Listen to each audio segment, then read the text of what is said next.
Masquerade saying Mure Zimbabwe, welcome to our channel Zim Confessions and Deep Secrets. Kana karike kutanga kuya pane ino channel, please don't forget to subscribe. Kana wagara waka subscriber, don't forget to comment and share this video. Mure Zimbabwe nasinda kugira nyaya yemurume wamuri kuona ari pa video redu uyu. Murume uyu ari kunzi akashaika muri Zimbabwe musi wa 1 June, saka akazowanikwa murume uyu akafa muri Zimbabwe ari Musango.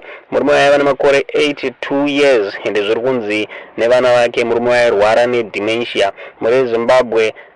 Zviri kunzi murume uyu akawanikwa ari Musango mushure mekunge mwana aitsvaga huni ari Musango akasangana nebhodhi yemurume uyu. Murume uyu ari kunzi anga atova mustate yemunhu anga akutodecomposa. Muri Zimbabwe inyaya iri kurwadza, nyaya iri kusiririsa.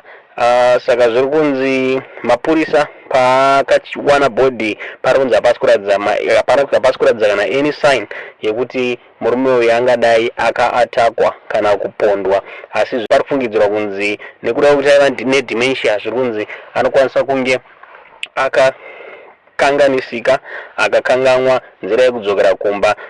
Saka pari kususpectwa kunzi akazourayiwa nenyaya yenzara uyezve nenyaya yema-weather conditions anga ari harsh. Muri Zimbabwe nyaya iri kurwadza, nyaya inonzwisa tsitsi. Chingoti dai mweya wake wazorora murugare.